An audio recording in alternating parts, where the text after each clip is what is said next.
बिस्मिल्लाहिर्रहमानिर्रहीम। पाकिस्तान समेत दुनिया भर में बसते करोड़ों पाकिस्तानियों को अस्सलाम वालेकुम। मैं मज़हर इकबाल हूँ और आप देख रहे हैं यूट्यूब चैनल। नाज़रीन, कुछ ख़बरें हैं जो आपके साथ शेयर करनी है। और सबसे पहले ख़बर आपको बताएं कि आज वज़ीर-ए-आज़म हाउस इस्लामाबाद में वज़ीर-ए-आज़म शहबाज शरीफ ने एक न्यूज़ कॉन्फ्रेंस से ख़िताब किया। लॉन्ग अवेटेड न्यूज़ कॉन्फ्रेंस थी, बड़ी देर से ऐसी किसी न्यूज़ कॉन्फ्रेंस का इंतज़ार किया जा रहा था। मैं भी बहैसियत सहाफ़ी इस न्यूज़ कॉन्फ्रेंस में मौजूद था और मैंने वज़ीर-ए-आज़म से सवाल भी किया। मेरा सवाल क्या था, वज़ीर-ए-आज़म का जवाब क्या था, पहले आप इसको देखें, इसको सुने, फिर हम अगली बात करते हैं। प्राइम मिनिस्टर साहब, मेरा I am here sir. Prime minister साहब, मेरा नाम मज़हर इकबाल है, मैं PNN को रिप्रेजेंट कर रहा हूँ। आपने बिल्कुल ठीक कहा, पूरी पाकिस्तानी कौम भी ये समझती है कि अप्रैल तक इमरान खान साहब बहैसियत सियासतदान एक गैर मकबूल आदमी थे। और आम तासुर सर ये बनता जा रहा है कि जैसे मुस्लिम लीग नून ने असर के वक्त रोज़ा तोड़ लिया।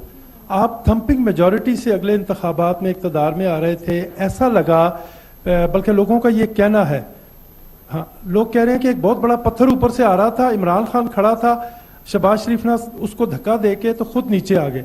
सर, क्या कोई रिग्रेट है आपको कि ये फैसला नहीं करना चाहिए? कतन कोई रिग्रेट नहीं है। पाकिस्तान को इस शख्स ने दिवालिया कर देना था, अल्लाह ताला माफ़ करे। पाकिस्तान डिफ़ॉल्ट कर जाता first time in Pakistan history. तो अगर पाकिस्तान रियासत को बचाने के लिए, अगर मेरी सियासत कुर्बान होती है पाकिस्तान की रियासत को बचाने के लिए, एक बार नहीं मैं 1000 बार कुर्बान कर दूंगा। जी, आपने मेरा सवाल भी सुन लिया, वज़ीर-ए-आज़म का जवाब भी सुन लिया आपने। वज़ीर-ए-आज़म कहते हैं कि उनको कोई रिग्रेट नहीं है। अब मेरे पास कोई बायोमीटर तो नहीं है कि मैं उस बायोमीटर के ज़रिए ये चेक कर सकूं कि आया उनको कोई रिग्रेट है या नहीं है। कम से कम मियाँ शहबाज शरीफ को कोई रिग्रेट शायद ना ही हो। अगर कुछ रिग्रेट होगा तो वो मियाँ नवाज़ शरीफ को हो सकता है। इस पर फिर किसी दिन बात करेंगे। आज जो मुझे आपसे बात करनी है वो ये है कि मियाँ शहबाज शरीफ ने अपनी इस न्यूज़ कॉन्फ्रेंस में इस बात की तस्दीक कर दी कि ऑडियो लीक्स में जो गुफ्तगू है वो उन्हीं की है। वरना गुमान ये किया जा रहा था, ख्याल ये किया जा रहा था कि शहबाज शरीफ मुकर जाएंगे और कहेंगे कि फोरेंसिक करा लें, ये मेरी ऑडियो ही नहीं है, मैंने बात ही नहीं, क्योंकि पाकिस्तान में पॉलिटिशियंस का स्टाइल यही है। लेकिन शहबाज शरीफ ने स्ट्रेट अवे कह दिया कि ये मैं ही हूँ, ये मैं ही गुफ्तगू कर रहा था अपने उसके साथ, प्रिंसिपल सेक्रेटरी के साथ। लेकिन जो चीज़ वो छुपा गए वो ये थी कि मेरे से मरियम नवाज़ ने कोई बात नहीं की।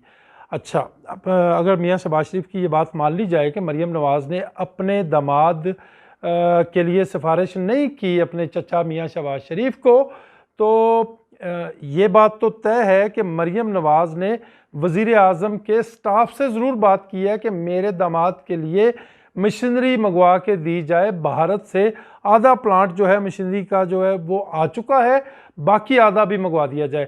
सवाल ये पैदा होता है, मरियम नवाज़ होती कौन है ये गुफ्तगू करने वाली? आम पाकिस्तानी का सवाल है ये।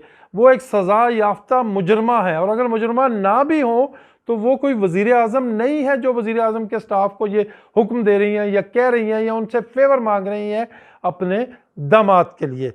आने वाले दिनों में इस सवाल का जवाब देना पड़ेगा पाकिस्तान मुस्लिम लीग नून को कि क्यों पूछा, क्यों फेवर मांगी मरियम नवाज़ साहिबा ने।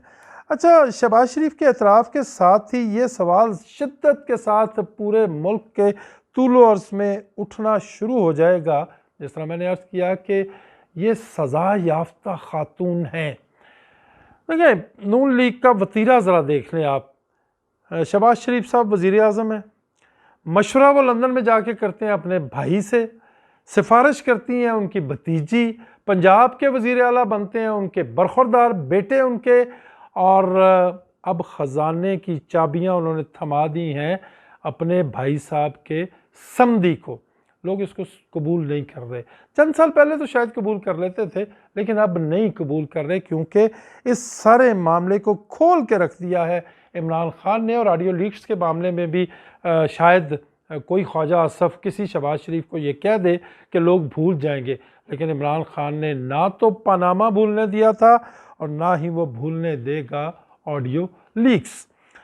आपको एक खबर देता जाऊं, ऑडियो लीक्स हैं। और अगली बात जो मैं करने जा रहा हूँ वो ये है कि इसहाक डार पाकिस्तान में आ गए हैं। आए क्यों हैं? क्योंकि वफाकी दारुल हुकूमत के अहम हलकों में, ये वो खबर है जो मैं आपको देने जा रहा हूँ, वफाकी दारुल हुकूमत के अहम हलकों में जो अक्टूबर का तीसरा हफ्ता है निगरान हुकूमत के हवाले से बड़ा इम्पोर्टेंट करार दिया जा रहा है। 10 से लेकर 15 तारीख तक निगरान हुकूमत की जो सूरत है वो सामने आ जाएगी। हलफ वो कब उठाती है, कब से अपना काम शुरू करती है, ये बात की बात है। लेकिन एक तरतीब, कौन होगा, कौन कौन होगा, ये सारी चीज़ें 15 अक्टूबर तक वाकफान हाल का कहना है कि ये सामने आ जाएंगी। यानी ये जो मौजूदा हुकूमत है जिसको बकौल इमरान खान इम्पोर्टेड हुकूमत कहते हैं, इसके चल चलाओ के दिन है। ये अहम हलकों की बात है, कहाँ तक सच होती है ये 15 अक्टूबर के बाद ही पता चल सकेगा। इसहाक डार आ गए हैं जी, और 3 मार्च 2018 को सेनेटर बने थे जनाब इसहाक डार साहब। पाकिस्तान में मौजूद नहीं थे, लंदन में मौजूद थे अपनी कमर की तकलीफ़ की वजह से। हकीकत ये है कि उस वक़्त के वज़ीर आज़म शाहिद खाकान अब्बासी के खुसूसी तैयारे में वो भाग गए थे, पाकिस्तान से फ़रार हो गए थे। उनके ख़िलाफ़ केसेस थे। केसेस क्या थे? केसेस ये थे कि उन्होंने मनी लॉन्ड्रिंग की है और उनका एतराफ़ी बयान मौजूद है कि वो मनी लॉन्ड्रर हैं, मनी लॉन्ड्रिंग करते रहे हैं। आज भी पाकिस्तान में सरकारी फ़ाइलों के अंदर उनका बयान मौजूद है। वो सज़ा याफ्ता हैं। यहाँ उनकी गैर मौजूदगी में उनकी जायदाद जो है भाग के सरकार जब्त हो चुकी, वो आ नहीं रहे थे। और फिर वही बात मैं करूँगा कि जो पाकिस्तान तहरीक इंसाफ के सरबराह इमरान खान कहते हैं कि ज़ाती मुफादात के लिए इन्होंने नैब कानून को तब्दील करके NRO 2 ले लिया है। अब NRO 2 के तहत जहां दर्जनों दीगर लोगों के मुकदमात ख़त्म हुए हैं, तो अपना इसहाक डार के भी मुकदमात ख़त्म हो गए हैं और वो एक वायसराय की तरह यहाँ पे आ गए हैं। पाकिस्तान तहरीक इंसाफ जो पाकिस्तान की सबसे बड़ी पॉलिटिकल पार्टी बन चुकी है, उसका कहना ये है कि आज जब इसहाक डार ने हल्फ उठाया तो ये पाकिस्तान की जमहूरी तारीख का स्याह तरीन दिन था। वजह मैं आपको बता चुका हूँ। दूसरी तरफ इसहाक डार का कहना है कि उनका आना मुबारक है, क्योंकि उनके आते ही 1250 अरब रुपए की कमी हुई है पाकिस्तान के ज़िम्मे वाजिबुल अदा कर्ज़ों में। किस तरह कमी हुई बकौल इसहाक डार के, ये आने वाली किसी नशिस्त में आपको बताएंगे। इसहाक डार के लिए सबसे बड़ा चैलेंज क्या है?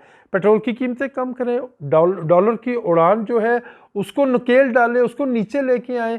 पाकिस्तान का रुपया जो रुस्वा हो चुका है, रोज़ बरोज़ गिरता चला जा रहा है, उसको कहीं पे ब्रेक लगाए, आटे को सस्ता करें, लोगों को ज़रूरियात ज़िंदगी सस्ते दामों दे। ये उनके पास चैलेंजेस हैं। और वक्त में एक दफ़ा फिर याद दिला दूँ, 15 अक्टूबर के हवाले से बात की जा रही है। अक्टूबर का जो तीसरा हफ्ता है वो बड़ा इम्पॉर्टेंट है। और आज की गुफ्तगू के आखिरी मरहले में मुझे बात करनी है उन लोगों से जो कि कहते हैं कि सवात में तालिबान का कोई वजूद नहीं है।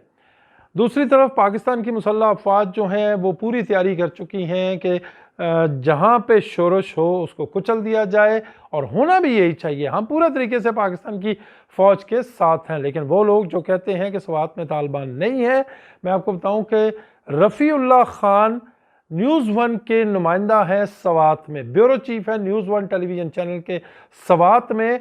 और हमारी जर्नलिस्टों की जो यूनियन है, Pakistan federal union of journalist professionals, उसकी एग्जीक्यूटिव बॉडी के वो मेंबर हैं।